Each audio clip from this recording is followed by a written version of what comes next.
1848, a big year for European history. Not because it was the start of something or even the end of something, but it's because of some other somethings. It's a year that was known for revolutions pretty much all across Europe and a culmination of this historical period of these isms that have really driven the discussion of a Europe. What does it do after the French Revolution? What does it look like? How liberal, how conservative, how nationalist, socialism growing. All of these ideas and discussions kind of come to a head in 1848, and it's basically a year of revolutions. So we're going to look at a little bit of what happened in several of the areas of Europe where these revolutions took place, and then more importantly, looking at it at a bigger scale. What did these revolutions mean? What does the year 1848 mean in terms of going forward and looking back and going on from there? So just a quick overview. If you had to define 1848, the year and its context in European history, it's basically a series of revolutions throughout European urban areas, primarily in urban. So we're talking about revolutions here in the cities and not so much in the countryside, no much Great Fear, peasant revolts. You see a little bit of that, but we're primarily talking about urban areas in the cities where most of these revolts are taking place. It's known as the turning point of the 19th century, which conveniently is right in the middle. 1848, and if you look at like the political science reasons for why these revolts happen, it's because of some of the isms we've talked about: nationalism, liberalism, and an idea, an art movement, an intellectual movement called Romanticism. So those three are basically really leading and triggering people to have these revolutionary ideas and feelings. But, as usual, there are always other causes. You know, Joe the peasant doesn't sit around and say, I'm going to revolt because of liberalism. He doesn't do that. He's usually hungry when he has problems. He's hungry and needs food. In fact, 1848, if you go back 2 years earlier, in terms of food supply in Europe, there's a little potato famine going on in Ireland. The Irish potato famine in 1846, and that's going to trigger food shortages across Europe, especially obviously with potatoes, but there are other goods and crops involved too. So you have food supply problems, so people are hungry, bread prices going up. It's the same story from the French Revolution before. Industrialization, the problems that come from that, poor working conditions, poor living conditions, high unemployment because of the lack of jobs to go around for everybody. Even though the factories are there, not everyone has a job. And then you have some other minor issues there at the bottom, but really your big three in terms of other surface causes are the three there: food supply problems, industrialization, and high unemployment. But then, of course, you have to understand that these isms, liberalism, the desire for individual rights; nationalism, the desire for a unified country that serves your culture group; and then romanticism, which we'll talk more about in terms of the 2016 edition. If you're listening now, we'll talk a little bit more about that ism later. But again, those isms are really behind the movement here. Okay, before we start, the text there at the bottom didn't really show up very well, but it says no revolutions and why. There's two countries where you're not going to see major revolutions, at least our major countries. England, you're not going to see any major revolutions in 1848. The reason why, Parliament had already instituted some liberal reforms to restore some freedoms, to provide some freedoms and protection to the people. We talked about the Factory Act, the Mines Act, suffrage in the Great Reform Bill of 1832. All of these things have been provided already. So in 1848, the English people are not kind of pent up and ready to revolt. In 1848, you have Russia. Way conservative. The Tsar puts everything down there. December's revolt. Immediate silencing of that revolution. So any sort of liberal reforms, any sort of Enlightenment teachings that get brought up, there is really nothing there to hold on to in Russia. Add on to the fact that there's absolutely zero bourgeoisie middle class present, very little industrialization. It doesn't provide an impetus to push liberal reform through. And when your government is one person, as it is in Russia with the Tsar, he's certainly not going to want to provide major change, at least at this point. So you have England and you have Mother Russia. So you've got circles there. Well, guess what? We're going to do some double circles. Okay. Notice also you can see the stars on the map. The stars notate the different places throughout Europe that did see revolutions in 1848, including the cities of Buda and Pest. I mean, it's Budapest today. They combined the city, but imagine growing up in Pest. Like, I just feel like those kids would get picked on a lot. It'd be very sad. All right, so Clemens von Metternich, foreign minister in Austria, architect of the Congress of Vienna, Mr. Conservative, had a quote once. He said that when France sneezes, the rest of Europe catches a cold. Now, it is flu season. You got to get those flu shots and everything like that. But he's talking about that when France has some sort of popular revolution, as it did in the French Revolution 1789, as it did in the revolutions of 1830, then you also see some other places in Europe that will follow. 1848, here we go. So we have a king. Remember, if you remember back right before the break, we talked about Louis Philippe, who had been installed as the new king after the Bourbons were unseated in 1830. Louis Philippe is a fan of the bourgeoisie. He's known as the bourgeoisie king. He tries to help the bourgeoisie with his policies. Guess what? They're not working. So in February of 1848, Louis Philippe is run out of town, and he's forced to abdicate, or in other words, he's forced to quit. And his head kind of looks like a pear. That does not look like a pear. I will now erase said attempt looking like a pear. Anyway, Louis Philippe's head looks like a pear. Look it up. It's fun. Okay, so in any case, you have a republic that's pronounced. Louis Blanc, we've talked about him already, socialist legislator. He has the idea of national workshops, government-run factories to provide employment. When you study U.S. history, it's kind of what FDR does in the New Deal. Providing employment, providing programs to ensure employment, tackle unemployment. A lot of people love it, especially the working class. They get behind this idea. However, soon after Louis Blanc kind of installs these things as a part of this republic, there's a call for elections to get a new government in France, kind of provide this new era as they transition to this new republic. Well, you have the elections, and what do you know? At this point in France, as really anywhere, the only people who get to vote in the democratic process are at the very poorest, the middle class. So why would the middle class and the upper classes want to vote in people who would support the lower classes that take their tax dollars and give it to the dumb masses of people out there? It doesn't make sense. It doesn't fit. So Blanc is not elected in. The workshops are closed. Okay? You can imagine the outrage. People have been given a government job and now it's like, whoop, it's gone. So without any understanding of what was happening in that sense, we have another revolution. And in this case, the workers throw up these things called barricades. And what the barricades are basically a collection of furniture, wood, a cabinet. Oh, here's this nice desk. Let's throw them out on the roads, block off the streets, and proclaim a new French Revolution behind it. It's a fancy thing to do. This is when you want to be cool. When you get upset with your government in France, this is what you do. So these barricades are thrown up. However, the revolt is quickly crushed by the conservatives. Wah wah. So we get a little barricade action right here. This guy, pretty good form, about to throw some things. So you try to stack things up. You got some carriage wheels here. You got all sorts of paraphernalia. This guy's dead. This guy's hiding. And then here comes the army trying to come in to take them down. So again, it's this kind of a thing. This is an image from a barricade that's going to actually come a little later. I think this is the year 1871, and we'll talk about that year here very soon in France and what that was about. But again, the barricade, you throw it up, hide behind it, proclaim a new republic, proclaim revolution against the government. Hopefully people from the outside come in to help you. If they don't, game over. So what happens in France after that? Well, the National Assembly, again, this new legislature voted in. They're like, well, we got a lot of instability, so we need to provide a new government. So they create a constitution which allows for a strong president and a legislature, a one-house legislature. In this election, they vote in Louis Napoleon. He is the nephew of the Napoleon, and he wins basically on his namesake.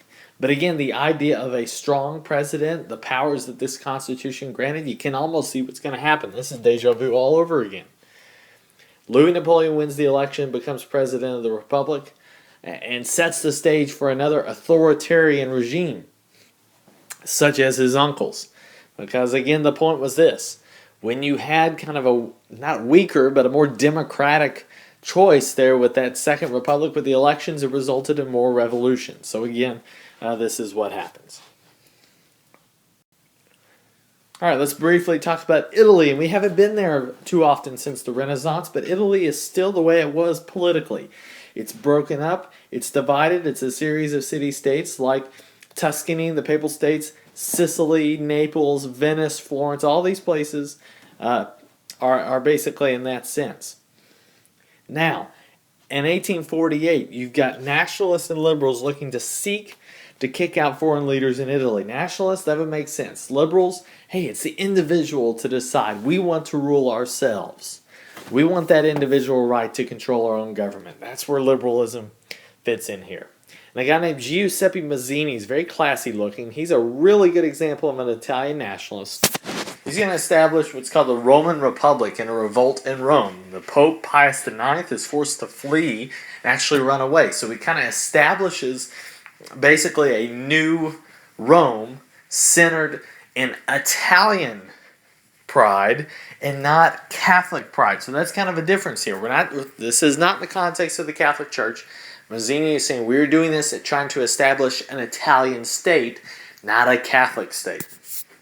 Well, it didn't last long because Austrian and French troops, who, by the way, had controlled different areas of these Italian city-states at the time. You can see the Austrian Empire up here. France, I believe, controlled Naples. And then maybe right here, this is Corsica. That's where Napoleon was born. They basically come in and retake the region.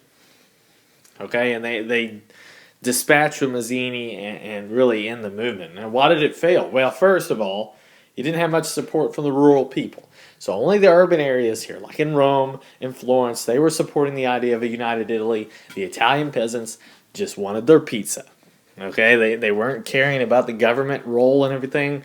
Just make sure I eat. Just make sure I have my life. I don't want to get messed up in this. I want to keep things the way they are. You also had a lack of leadership among the revolutionaries in the sense that Mazzini with others, there really wasn't anyone there with a lot of government skill. Mazzini was more of an emotional leader. He didn't have a government figure, a political figure trying to lead by that sense. And we're going to see here very soon that they do find somebody to lead that movement. But then here's the big thing. We'll get to this here in a second. The revolutionaries were not united. So in Florence, Rome, there wasn't any sort of connection. So that means that these conservative states, these conservative armies, especially say Austria, can go in and pick them off one by one. We talked about that in the German states, is that when you have them not united, you can pick them off one by one, and that's what you see here. There was no unity there. But here, we'll come back to Italy here soon, but just know 1848 in Italy is another example of you have this yearning to do something great and to become something more. It just doesn't work out for you because of a variety of reasons that we discussed there. Now, Central Europe blows up, okay? And we're going to start in the Austrian Empire. We've talked about a lot of issues with Austria here in the last 100 years or so. And the big thing for Austria is that they're so diverse. You have so many different people groups who are themselves yearning for independence and to have their own nationalist state, their own independent state. And that's where we see Louis Kossuth, who's just this guy looks fun. Look at the nice beard action, the eyes. I don't know, let me erase that. That's weird. Okay, sorry, Louis. Anyway, Louis Kossuth is the leader of a people group called the Magyars. And the Magyars, you could say, are hungry for independence because they are in the geographic area of Hungary. I know these jokes, I'm here all night. But anyway, he is looking to lead this people group to independence. And they are demanding for basically their own country, their independent country. And to kind of give into that, the emperor at the time, who was a very, very old man at this point, is like, okay, we're going to do this. We're going to let you have your own constitution. So because of that, Metternich, who was the architect of this whole conservative era in Europe, this guy who's like, we need to have our king, we need to have our nobles, we need to have our independent and dominant church. He's forced to abdicate his position. He actually dresses up as a woman There's a little cross-dressing. And in the means of hiding and getting out, he actually flees to London to get away from possible revolution in Vienna. In any case, though, the same thing happens in Austria. You've got the Magyars, you've got all these other cultural and nationalist groups who cannot unite and therefore go up against the Austrian Empire's army. So Austria picks them off one by one. Everybody's defeated because there's no cooperation between groups.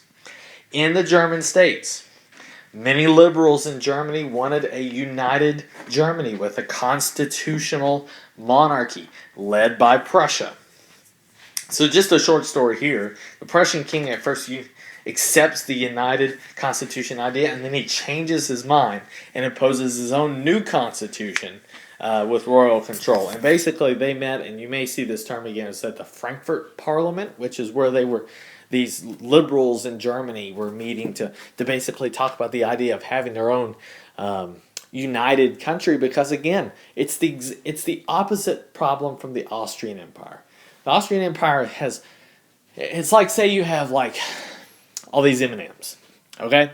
So like the Austrian Empire, you have all these M&Ms in one bag, but they're like all these different colors, okay? But they're all in one bag. But at the end of the day, they're all different. I know they're like, oh, they taste the same, but they're just all different. They look different. I mean, the blue and the brown and the orange and the green. Okay? The German states, imagine M&Ms like spread all out on the table. Okay? And they're all blue or they're all green. But they're not connected at all. There's not a bag to bring them together. Okay? So that's what the German states are, is that they're all just laid out there. They're all the same. Okay, they're all German, they all speak German, they're all the same language, the same religion, kind of, but, I mean, they all have a lot of similarities, they're just not united into a bag, okay? So that's Germany's problem, and that's how nationalism can work both ways. You can bring it together, or you can divide. In both cases here, both attempts at nationalism fail because of a inability to, I guess, overcome differences to work together, especially in the Austrian Empire. Alright, so looking at 1848 evaluated. This is probably these last two, actually this slide, probably the most important long term for you. Why does this year matter? Well, here's what happens. Many revolutions, boom, they just happened.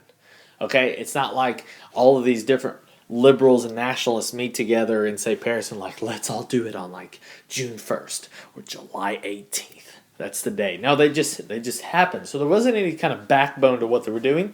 They could not maintain popular support, meaning they couldn't really access the wishes of the rural peasantry, for example.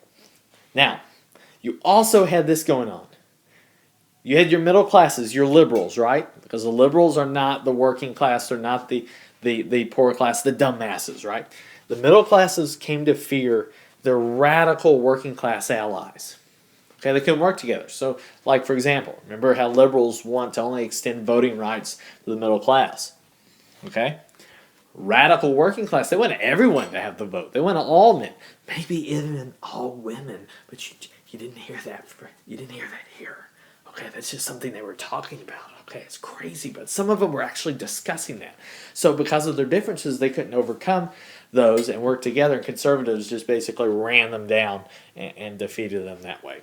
And then, and basically here the same idea, different ethnic groups could not work together to take advantage of conservatives' weaknesses. Now, one thing that's not written, make sure you understand, is that after 1848, conservatives will start using liberal and nationalist ideas to create laws and policies to sustain their power. Okay? Conservatives realize that if we're going to stay in power, we cannot hold off on this tide forever. We're going to have to use some of these liberal and nationalist ideas to keep ourselves in. Otherwise, these revolutions are going to keep happening. So they're going to kind of have to do what's happening in England. We kind of slowly give rights. But in order to sustain power, it's going to be you doing that. If you just stay conservative all the way, then these working classes and middle classes are going to keep pushing against you. It's going to come to a head eventually. And then if we had to say any positive aspects, and again, I quote positive here because it's a very subjective term, but I think these are things that you can kind of see. France actually goes with universal male suffrage with his new constitution, which is kind of cool at the time. Serfdom abolished in the Austrian and German states, not Russia. Really, the only place where you still see serfdom is in Russia. Remember, a very conservative state. Against serfdom, what is it? You have peasants who have obligations to a specific noble on a specific piece of land. Joe the peasant can just move around wherever he wants. Joe the serf looks a lot like a peasant, but has debts and obligations to a certain noble, a certain boyar in Russia, and has to pay certain things. Parliaments established in Russia and other German states, even though they're conservative dominated, it's exactly what I was just talking about. How you're going to have conservatives start to use liberal ideas like a parliament, sharing power, right? You don't have just a monarch, an absolute monarch. You're going to have a shared constitutional monarchy. And then, here's the big one. Once you start talking about German unification, once it becomes an idea, we talked about the Zollverein, Confederation of the Rhine. Here we have the Frankfurt Parliament. The idea is not going away. So what if you have conservatives now who might use unification to their own benefit, but again, they're going to be the ones in power. That's what you're going to see a little bit later. That's 1848. Big story again is that these revolutions come up because of several different causes. They almost exclusively fail, but they signal a change in conservatives that if we're going to keep power, we're going to have to start to roll out some liberal and nationalist ideas. The impact of that will eventually lead to really the framework, the political and social world that we have today.